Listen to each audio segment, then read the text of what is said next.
Papo Mineiro hoje, numa cidade colonial histórica de Minas, Congonhas, uma prosa de desenvolvimento econômico com o turismólogo Giordani Silva, especializado em gestão de negócios pela Universidade Federal de São João del Rei e MBA em desenvolvimento econômico e finanças públicas pela PUC Minas. É formado também pela Renova BR, Escola de Formação de Lideranças Políticas do Brasil. Atuou como diretor da Associação Comercial de Congonhas e também da Associação das Quitandeiras.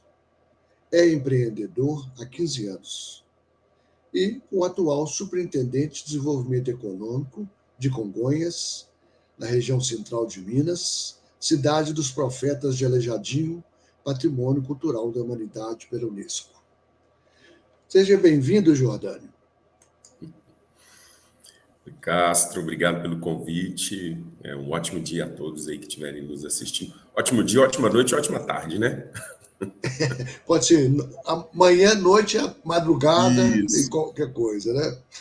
Prazer estar Mas falando. é sempre bom porque outras pessoas podem ouvir e conhecer sua história em outros horários que tem melhor tempo, né? Uhum. Não é mesmo? Sim. Então vamos lá, Jordano, vamos lá. Falei aqui um pouquinho do seu currículo, que é muito bom, muito preparado. Pois agora você vai contar um pouco mais da sua história aí, vivida e experimentada. Então, A palavra é sua. eu gosto sempre de começar como um bom mineiro, falando que eu sou filho da Neide e filho do Marcelo. Isso fez toda a diferença, né? Fez e fará toda a diferença, né? Eu sou nascido em Conselheiro... Né? Você é filho de quem, né? E de quem, né? Essa pergunta aí é sempre importante, né? Ela diz muito, né? Eu nasci em Lafayette, Conselheiro Lafayette, né? Que é uma cidade próxima aqui de Congonhas. Eu mudei para Congonhas há 8 anos. E em Lafayette tem uma história bem interessante que diz muito também sobre as minhas decisões aí. Eu me considero um político, tá? Político e empreendedor. Se tivesse que colocar uma categoria, seriam essas duas, assim. E empreendedor com muita paixão, com muito orgulho, e político também. Numa vontade muito grande de ser preparado para isso, né? De estar sempre me preparando para estar ocupando esses lugares, né? A gente vive ainda num momento e num país onde os políticos não são tão bem vistos assim, né? Então, por isso que eu gosto de deixar isso claro e eu tenho orgulho disso, mas nesse sentido, né? De buscar estar preparado para exercer uma função que é tão importante. Mas, enfim, eu nasci em Lafayette e eu tive um início assim, de história interessante, que eu morei num bairro periférico lá da cidade e durante os meus primeiros 12 anos de idade eu morei sem água, sem luz, sem esgoto. Então eu só tive acesso à luz, eu me lembro no dia que acendeu a luz lá no meu bairro, com 12 anos de idade, isso em 1992, para você ter uma ideia. E foi a partir do movimento que a minha mãe fez com mais 4 moradores, criando uma comissão de frente, que na época, comissão de frente, comissão, não tinha uma associação, uma ideia de associação, se intitularam Comissão de Frente. E eles aqui buscaram, né, junto com o novo prefeito, trazer o saneamento básico, né? Começou com a energia elétrica, anos depois a água, e depois esgoto, enfim. E isso foi muito marcante porque entendi muito rápido que a gente precisava se movimentar para as coisas acontecerem. E lá a gente ficou sem acesso a isso, porque, obviamente, que o bairro começou de forma irregular, né? O plano diretor já contemplava que os loteamentos privados teriam que ter esse tipo de coisa. E, na época, a prefeitura não conseguiu fazer, hoje eu entendo um pouco melhor esse motivo, mas houve também uma decisão do prefeito da época de não fazer, porque isso virou notícia nos jornais.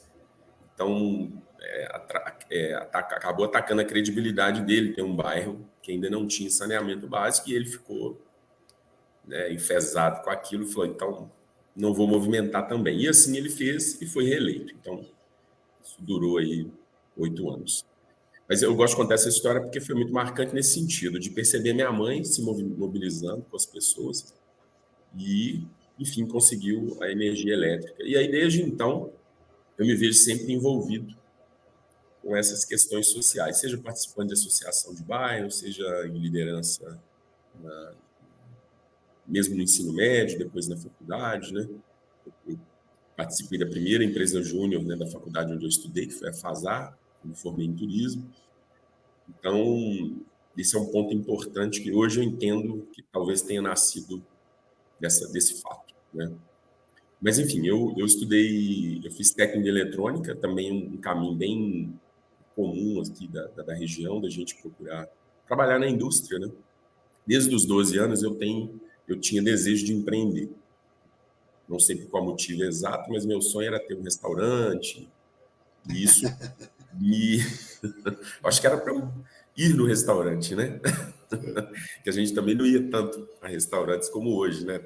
As crianças estão acostumadas, habituadas, né? E aí corria. Só que eu precisava, obviamente, ganhar dinheiro, me estabilizar. E foi aí que eu fiz curso técnico.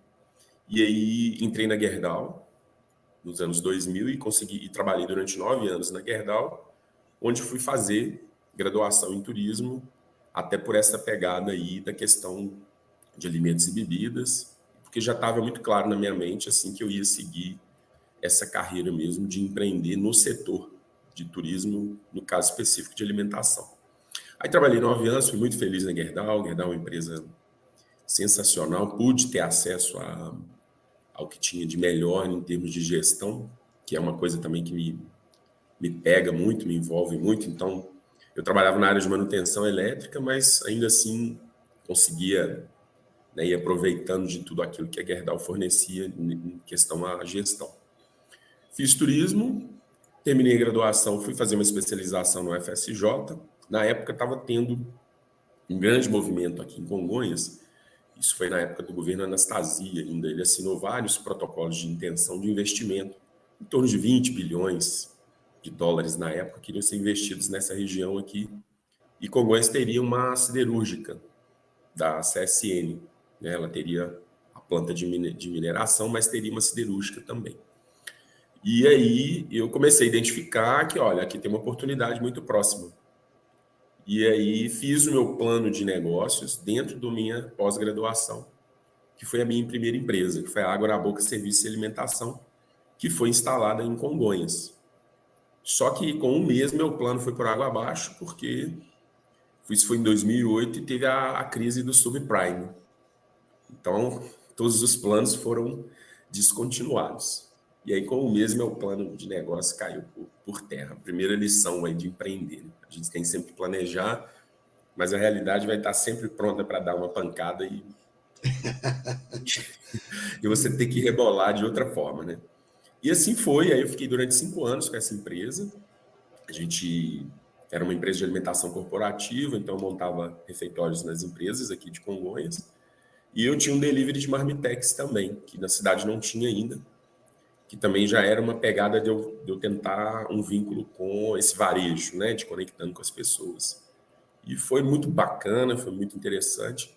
Só que com 5 anos eu não conseguia alavancar o negócio para a empresa. Esse mercado na época era muito prostituído.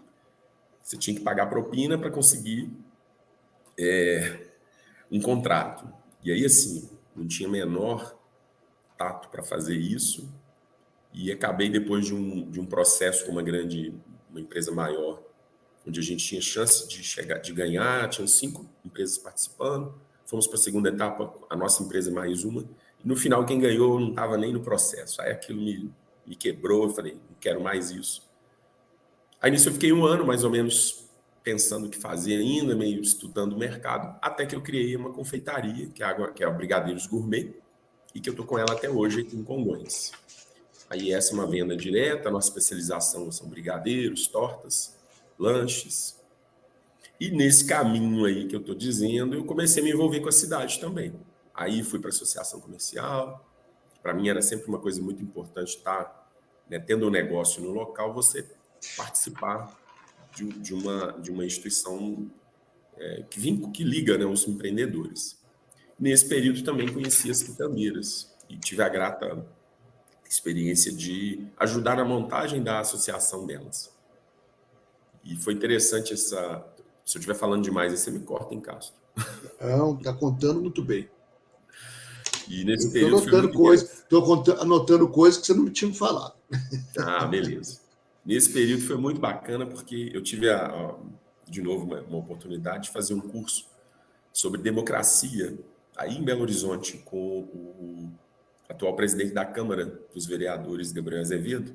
Foi uma dinâmica que ele criou com o Augusto Franco, que é um cara sensacional, participou da equipe aí que construiu o Plano Real, né? E foi um ano onde nós estudamos 10 livros sobre a democracia, desde a Grécia até os tempos atuais, e a cada mês nós nos encontrávamos para debater esse livro em uma praça de Belo Horizonte.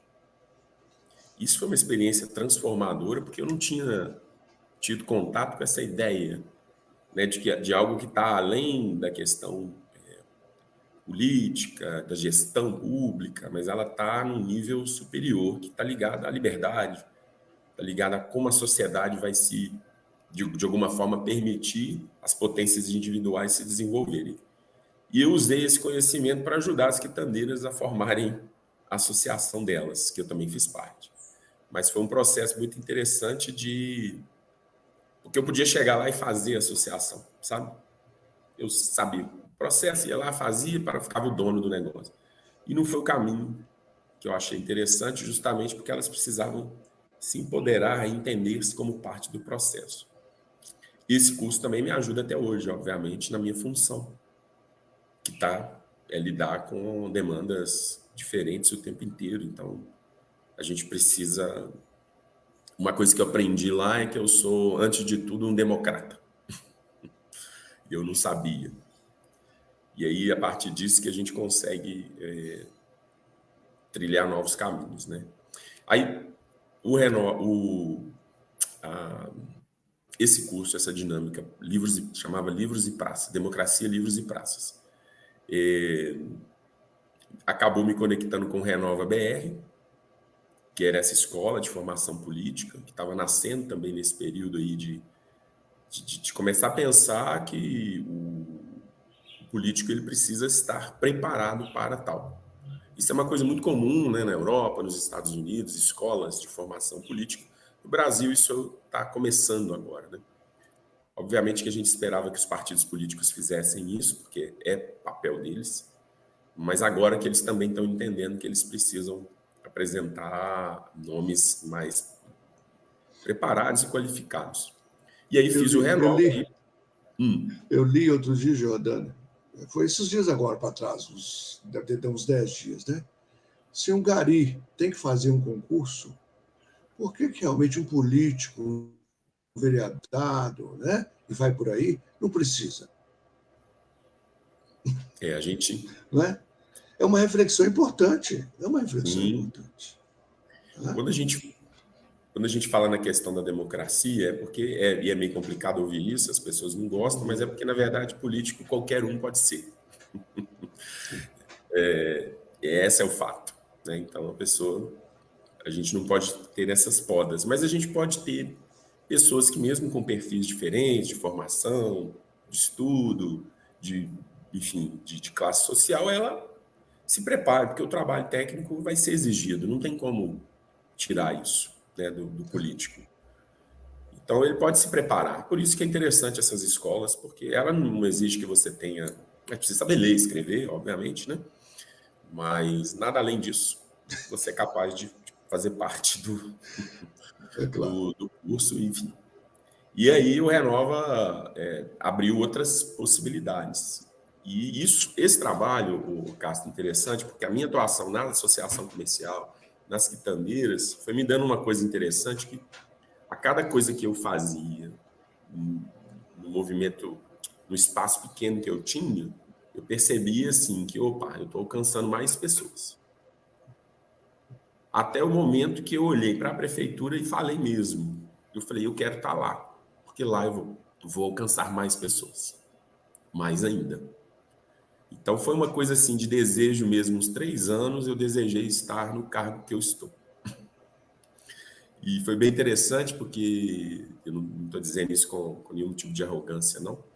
Mas é como é importante quando a gente escolhe aquilo que a gente deseja, né? E olha que é um desejo confuso, né? Porque, poxa, como que eu vou entrar num cargo que é de confiança de uma pessoa que ainda vai ganhar uma eleição? Você imagina? Mas, de fato, aconteceu. Eu desejei, continuei trabalhando na associação, observando, né, os movimentos, fiz a escolha acertada, trabalhei bastante numa campanha, não deixei de me preparar, né, me formando, estudando, e aqui estou agora, nesse desafio que é outra lambada também, né? A vida é Dentro, lambada em cima de lambada. você então é o superintendente de desenvolvimento econômico da cidade. O que está Isso. abaixo disso? Isso é um guarda-chuva. Na verdade, Né? assim, eu não sou. O que, que tem que tem abaixo desse guarda-chuva?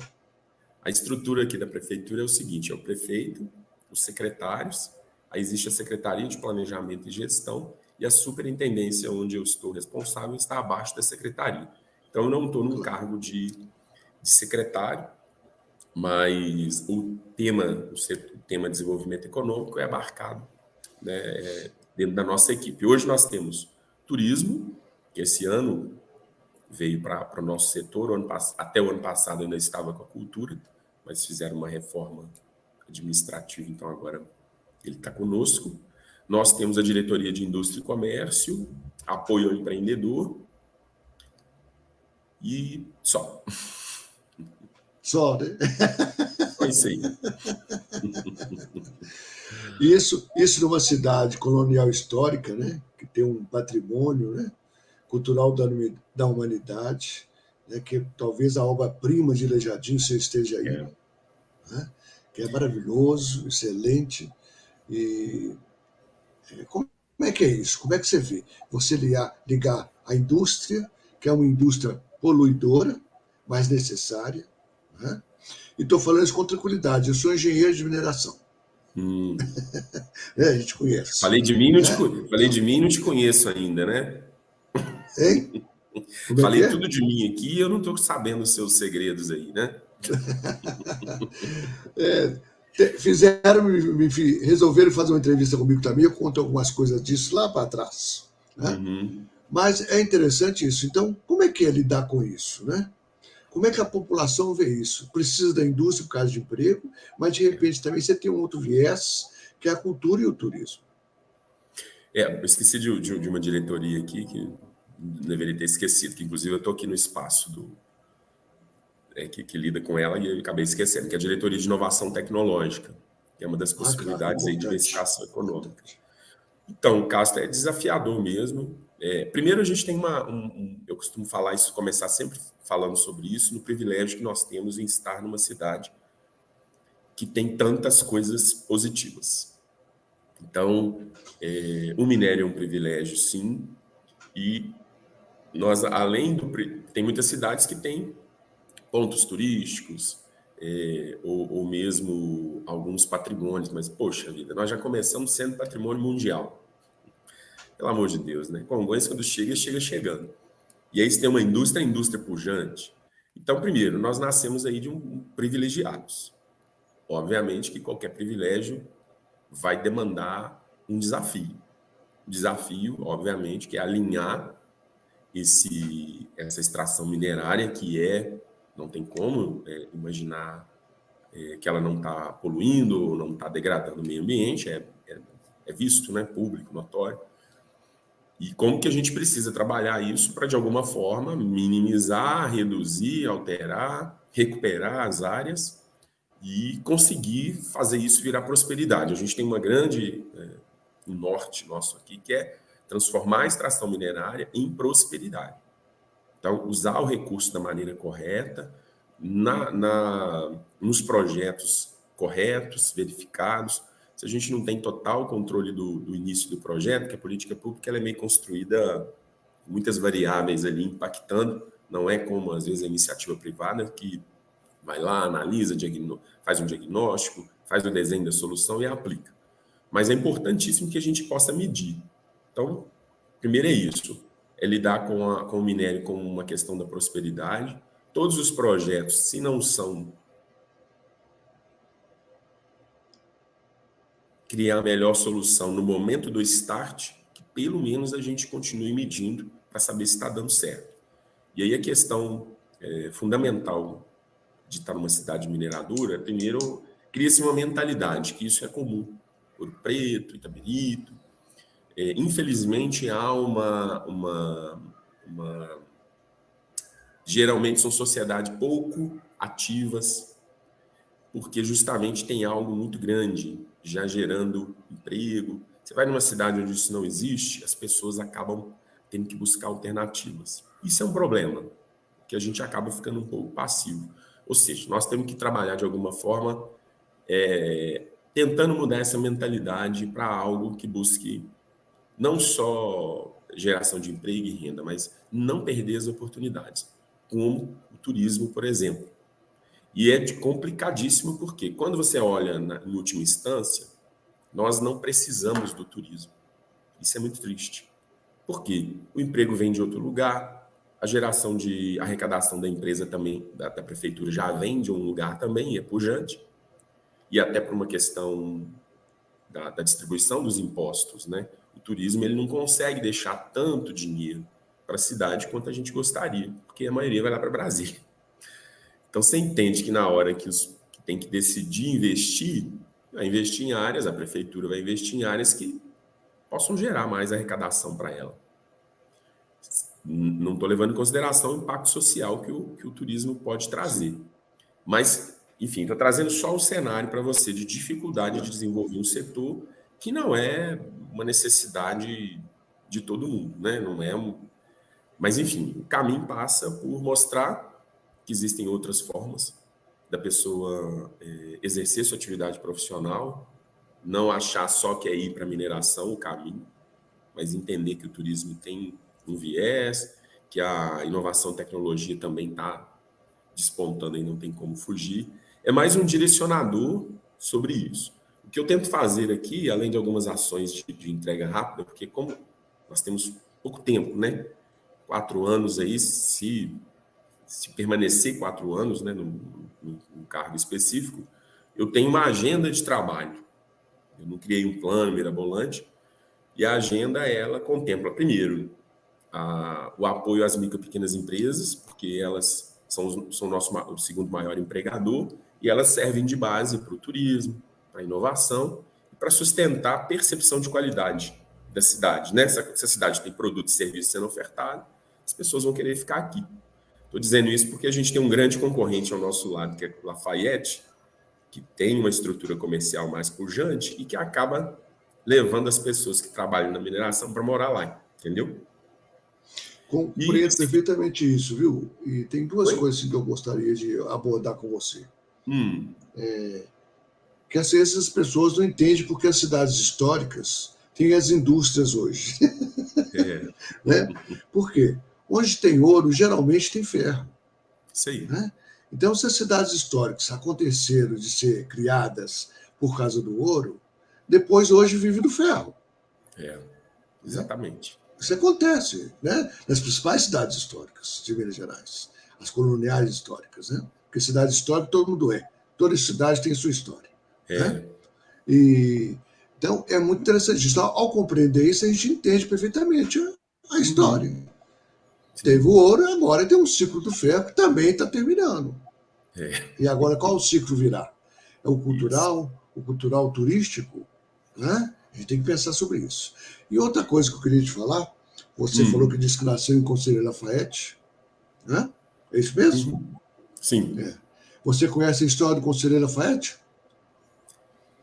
Conheço. Primeira dúvida aqui, vai que você faz uma pergunta que eu não sei responder. Não, eu não vou te perguntar nada. É porque ele foi um dos principais homens do Império. Ele foi governante lá no norte, Maranhão, Piauí, mais ou menos, essas coisas. Ele era chegado ao imperador, muito.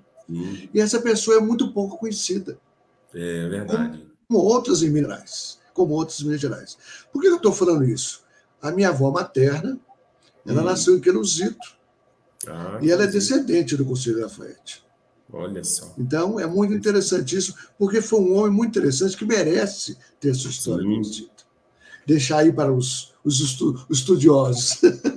Mas me Inclusive, ele teve conta uma mais. ligação muito grande com relação à história da escravidão, né? Era um Sim, abolicionista, sim, né? grande mesmo. Muito interessante. Então, uma coisa que eu queria saber também de você, que hoje nós estamos há 6 anos, né, de uma meta que a ONU nos colocou, que são os ODS. Né? Você tem trabalhado com isso na sua gestão? Como é que você tem visto isso? Que eu acho que é uma coisa muito importante para as Muito. comunidades. Né? O que acontece? A prefeitura, ela colocou no PPA as ODS, então os nossos projetos macro, eles já estão alinhados com a ODS. E a gente entrou, né, nesse rol de cidades, que aí recebe uma consultoria, né, do Cidades Sustentáveis, que é uma organização, para nos orientar sobre isso. É claro que transformar os indicadores das ODS em ações práticas, ali, em projetos, em planos de ação, ainda é um grande desafio. Mas ele é um norteador.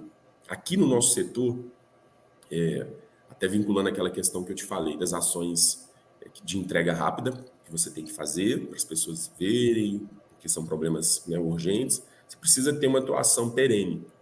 E aí, o que nós fizemos aqui? Em 2021, nós criamos o Fundo Municipal para Desenvolvimento Econômico. Esse fundo ele já estava tramitando há 9 anos na prefeitura e nunca conseguia uma aprovação. E a gente teve a sorte aí de estar no momento certo, com as pessoas certas, com a Câmara certa, e aprovamos o fundo, e ele usa até 10% da CEFEM. Eu estou dizendo isso porque é um fundo bastante robusto, É, e ele nasceu para quê? Para projetos de desenvolvimento sustentável. Então, dentro dos objetivos dele, nós temos o turismo, nós temos a economia criativa, que nós incluímos no ano passado, nós temos a agricultura, inovação e tecnologia. E quando a gente desenvolveu o fundo, qual que era o norte? Criar a política municipal de desenvolvimento sustentável. Ainda não chegamos lá, mas já estamos agora no terceiro documento dela. O segundo é a governança. Então, nós estamos trabalhando o conselho gestor do fundo. E aí, para chegar nesse momento, e aí, obviamente que a gente tem ansiedade para fazer tudo ao mesmo tempo, mas a realidade não é essa. Quando nós criamos o fundo, nós resolvemos criar um grande projeto para testar o fundo, porque existem muitos fundos já instituídos e que não são utilizados. Isso é muito comum. Institui um fundo, não tem recurso, não vem, ou ninguém mexe, e nós criamos, então, com o nosso fundo, o Programa de Microcrédito Avança Congonhas, que é uma linha de crédito municipal com os menores juros do Brasil, hoje está 0,5% ao mês, para micro e pequenas empresas, microempreendedores individuais, agricultores e autônomos. Hoje nós estamos há 18 meses de operação, 22 milhões já foram aportados, 617 empresas já acessaram o crédito, e desses 3 milhões e meio já retornaram para a prefeitura, porque ele é rotativo. sim. E hoje a gente já consegue observar que o programa é sustentável, porque no final dele inteiro, que são 60 meses para pagamento das parcelas, nós vamos conseguir, além do valor que a gente aportou de empréstimo, o valor que pagamos para o banco, que a gente contratou um banco através de pregão eletrônico, nós ainda vamos devolver para a prefeitura 1,5 milhão a mais, por causa desses juros que vão se acumulando. E agora, beleza, o programa funciona, dá certo, está trazendo retorno para as empresas. Aí agora nós estamos trabalhando o conselho gestor do fundo, trabalhando governança, capacitação. E o terceiro artefato da política municipal é o Plano Estratégico de Desenvolvimento Sustentável, que é o Desenvolve Congonhas 2035. Nós contratamos a Fundação Dom Cabral para nos assessorar nessa construção. E até agosto a gente entrega isso para a sociedade. Obviamente que vai ser construído também com as lideranças. E esse plano está totalmente vinculado às ODS. Ótimo. Isso é importante, porque é difícil. Às vezes eu converso com algumas pessoas, as pessoas não sabem o que é isso. É. E é E, muito importante, porque o mundo todo está fazendo isso. Né? o que é mais interessante? A gente precisa avançar muito ainda com relação ao relacionamento com as grandes empresas. E qual que é a ideia, né, por trás documentos dessa política pública de base, que muito além de falar qual que é o caminho a ser percorrido, é criar uma condição para quem esteja aqui descobrir qual caminho será, porque ninguém tem essa resposta ainda. E aí, através disso, conseguir sentar com os conselhos de administração das grandes empresas para a gente alinhar as ações de ASG deles com os nossos projetos. E parar de fazer pequenas ações, mas, pelo contrário, escolher uma grande ação por ano para ser executada em conjunto. Perfeito. Esse é o sonho. Sonho não. Realidade está perto, né? E, Jordani, e o homem Jordani? Está satisfeito? Está realizado? Rapaz, eu sou muito apaixonado com o meu trabalho, e isso é um problema, né? Que é tipo a cachaça, sabe como? Sou tomado ali por ele e esqueço o resto tudo, para você ter uma ideia. Então, isso me satisfaz muito. Hoje, com 43 anos, já tô sentindo ali que você tem que dar uma equilibrada na vida, né? A vida pessoal tá lá, a família tá lá. Mas, assim, eu sou muito realizado. Tem coisas ainda para realizar. Claro. Tem outros desejos, outros sonhos, mas sou muito realizado. Assim, eu, graças a Deus, eu tenho muita fé em Deus, porque eu sinto Ele sempre me guiando, mas e eu tive muitos momentos importantes assim, olha, eu desejei trabalhar na Gerdau, eu consegui. Não foi um acaso, eu quis e eu consegui. Eu desejei empreender, também empreendi. Deu certo, deu errado, perdi, ganhei, como a vida. Eu desejei estar na prefeitura, eu consegui. Então, eu posso dizer que eu não estou realizado, eu estou extremamente realizado. Mas a gente sempre quer mais. A gente sempre quer mais. Mesmo com os tropeços, eu tenho conseguido chegar naqueles lugares que eu quis chegar. Sem arrogância, viu?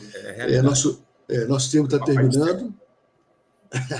Nosso tempo está terminando. Quero que você deixe uma mensagem para todos aí os gestores públicos e privados desse país. O Castro, o que acontece? A função pública, né, governamental, num país com uma mentalidade, uma cultura ainda dependente, né, de governo, exige que as lideranças políticas entendam a responsabilidade que elas têm que carregar. Então, nós precisamos de homens e mulheres íntegras, que sabem exatamente o papel que está exercendo e que não sejam medíocres. É isso. Isso mesmo. Muito bom. Viu? Obrigado pelo seu tempo aí e também pelo bom papo, né? E eu que te agradeço. Nossa, bom papo mineiro, né? Bom papo mineiro, né? E que eu fiquei assim muito bem impressionado essa última vez agora que eu fui aí em Congonhas, agora em janeiro. Adorei também a questão da mostra do Aleijadinho virtual. Fantástico. Fantástico, não foi? Né? Fantástico. Então, assim, me deixou muito impactado. É um sinal que o trabalho está caminhando bem. É devagarzinho, mas a gente vai ampliando. E nós vamos participar do ano do Brasil na França em 2025, hein? Por conta do Aleijadinho aí. Deixa eu só fazer um storyzinho aqui para falar que eu conversei contigo, pode ser? Pode. Gente, hoje eu participei aqui do Papo Mineiro com o Castro. Tá lá no YouTube, daqui a pouco tá liberado lá. Foi fantástico. Muito obrigado, viu? Marcar, tá bom? Um grande abraço, viu? Obrigado, meu Sucesso querido. aí. Convidado para tomar esse cafezinho aí que eu tô vendo na foto, pessoalmente aqui em Congonhas, novamente. Vou sim, quero voltar aí em breve. Um abraço. Um abraço, querido. Tchau, tchau. Então tivemos aí um pouco, né, de um trabalho belíssimo que vem sendo feito pelo superintendente, né? Evidentemente, ninguém faz nada sozinho, mas tem que ter uma pessoa também na liderança de muitos desses trabalhos. Então é assim em Minas Gerais, né? A gente descobre muitas coisas interessantes. Até o próximo Papo Mineiro. Forte abraço.